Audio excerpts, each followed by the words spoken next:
Wow, that was a tough one. No other way to say it than that. That was tough loss for Oklahoma. OU loses the series to Alabama 2-3. As Bama walks it off in the bottom of the 8th inning, Tide win it over the Sooners 2-1, and it was a game that was full of just missed opportunities for Oklahoma. Tip of the cap to Alabama. They played fantastic. They played great. They got some pitching in the series that they didn't necessarily get leading up to this series, but missed opportunities is kind of what defined this game for Oklahoma.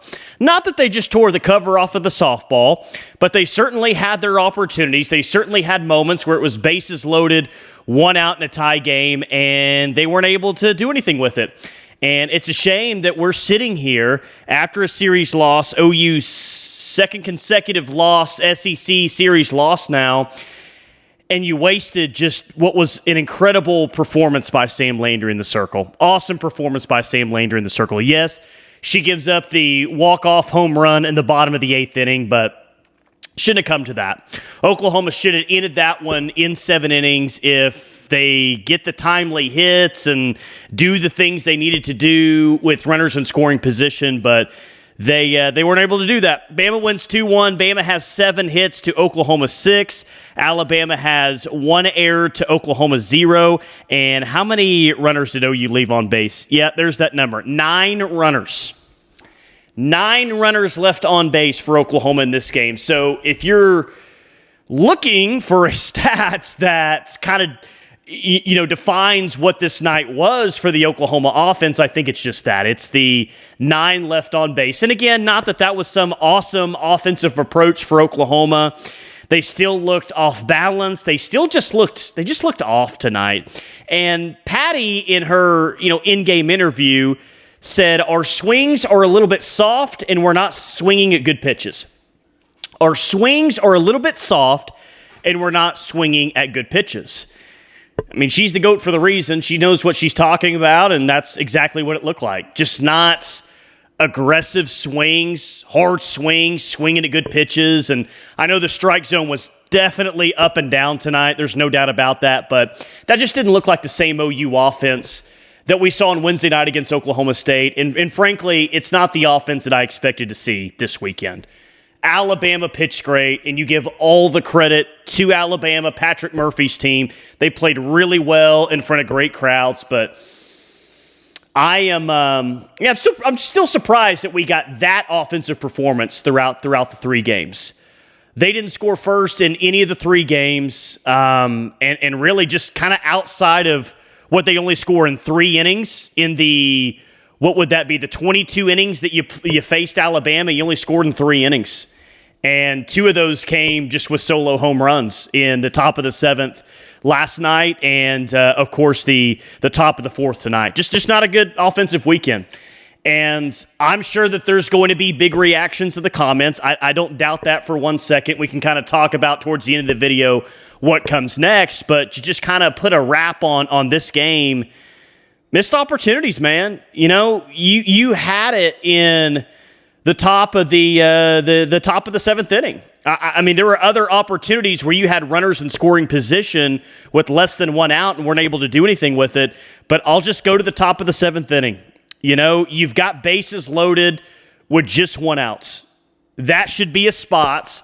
And Oklahoma teams of the past so many times. Heck, the Oklahoma team on Saturday night, who was down in 1-0 in that spot, came away with 5 innings. But the first baseman for Bama makes a great play. They get the force out at home, and then you get nothing after that. Just too many spoiled opportunities tonight. And really disappointed that it had to leave that way. You started to get Ella Parker she got back-to-back base hits. She had a couple of hits tonight.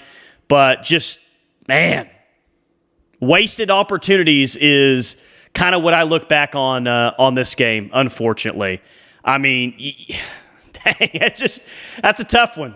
That's a tough one. I'm interested to see what you guys have to say in the comments. I got a pretty good idea. We're mainly going to be talking about the offense not only tonight, but throughout the course of the series. But hand up, I was wrong. I was dead wrong on this series. I I thought that Wednesday night game against Oklahoma State was a real turning point, and we were about to see an offense that goes up to the plate with the plan, and an offense that's really, really aggressive and is waiting on good pitches, is putting good swings on things. And I'm still surprised after what I thought that we were going to see this weekend, what the actual product was. Now, again, I'm not saying that they suck or they're not any good or they're not going to do this or they're not going to do that. As always, I still ride with this team. And they've got time to get things worked out and to get things corrected, but they've got to get things worked out and they've got to get them corrected in a hurry. Because there's no doubt this was a setback. And this is your second consecutive SEC series now that you lost. You lost the series to Tennessee and now you've lost the series to Alabama. And it's hard not to kind of sit around and wonder where you're at as a team right now and where you're at offensively. You know, there is one thing I know for sure, though, about this team, and it's that Sam Landry is their best player, and she's fantastic. And it just stinks that she has a game like that, and she doesn't get the win. She actually gets the loss. 8 innings pitched tonight, or I guess just the 7 innings pitched, because technically that home run was in the 8th with nobody out. She has the 5 strikeouts. She has the no walks. Gives up the 2 runs, of course, the home run. But Sam Landry pitched good enough tonight to get a win. And I know I keep saying it, but if you just take advantage of the opportunities that you have, you end up winning that game tonight. 3-1, 4-1, whatever. But you end up winning that game, and you end up winning the series. So very disappointed for Sam Landry that she doesn't get more offense. And she didn't get a whole lot of offense on Saturday night, but she needed just a little, and she didn't get enough this evening. So, new lineup tonight. Corey Hicks was at catcher for about half the game. Then Emmerling came in. Sydney Barker was at first base, so we did see some changes there. But offense got to get clicking. And it's not even just hitting the ball hard or waiting on their pitch or not swinging at bad pitches or, kind of the things that Patty Gasso was saying in the mid-game interviews. They've got to hit better with runners in scoring position. And I know a big complaint at times about this team has been, well, they're leaving too many runners on base. And by the numbers, they really haven't. They were second best in the SEC as recently as, 10 days ago. But maybe they haven't left a lot of runners on base compared to other teams in the SEC, but it cost them a game tonight, and it certainly cost them a series. It did. It did, and that's a tough one because you were hoping after yesterday's loss, which was the biggest loss they've had all year, they would really bounce back and really play well and come to the plate with a different approach. All those things that we've seen with past OU teams that when they get knocked down, they always get back up. And maybe this team will. Maybe with Mississippi State coming to town this week, they'll get back up and they'll correct themselves. It's still a long season. Don't throw in the towel on this team. Yeah, they've got some issues right now. They can absolutely work them out. But it's very fair to say that they've got some things that they've really got to work out right now. Runner at third, 1 out early in the game. Ella Parker struck out in 4 pitches, ground out to pitcher. That was earlier in the game. I think that was in the top of the first, actually. So another missed opportunity. When you get runners on base, especially in this league, you've got to take advantage. And no, Alabama's not a great pitching staff, but Oklahoma does not see the same team that everybody else in the conference sees. And I am stealing that quote from Bob Stoops, who said it a lot during his career in the Big 12 at Oklahoma, but it's absolutely true. It's human nature, of course, when you're facing the 4-time champs and then they're at your house or wherever they're at, it's kind of human nature that most of the time that you're going to play your best softball or give your best effort. And Oklahoma's got to match that better because they didn't always have the most energy this weekend. In fact, a lot of times they didn't have the most energy. And you just got to know and you got to accept that whatever you've seen from Alabama up to this point, they're going to be the best version of themselves. And so when you got bases loaded, 1 out, or you got a runner at third, 1 out early in the game, you have got to take advantage of that. You got to take advantage of that. And Oklahoma didn't. And I thought Patty was just brutally honest kind of throughout the weekend about nothing. They're doing nothing offensively. She said that on Sunday. Our swings are a little bit soft. She said that on Monday night during this game. We're not swinging at good pitches. We got burned hard, hoping we come out of the fire. Just didn't. Wasn't the case, and Bama wins in walk-off fashion. A lot of things to correct, a lot of things to get right. Will this team do it? We'll see. I mean, Patty Gasso said it a couple of weeks ago. We're not good enough right now. And I'm very interested to see what she says kind of in the post game and in the next press conference as well. But one thing about Patty, she doesn't sugarcoat anything. If she thinks that it's not good enough, she'll say that it's not good enough. And I'm sure that she's going to say that it's not good enough.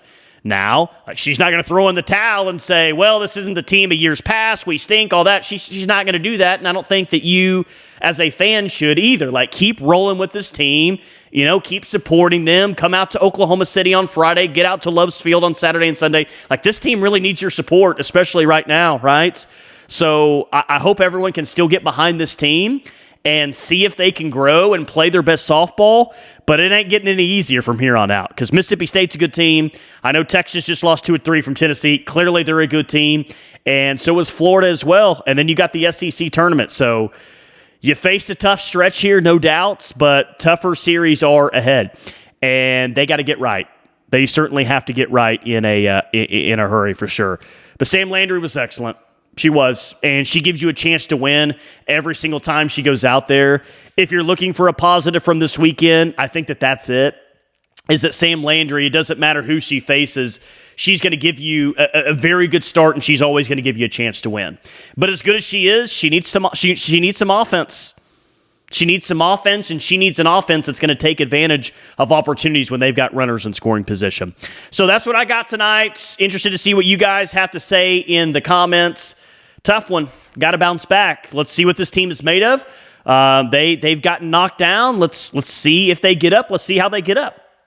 Let's see what happens next. I'm very interested to see what happens next with this 2025 OU softball team. Appreciate you guys. As always, like the video, subscribe to the channel if you haven't already. Thank you for watching.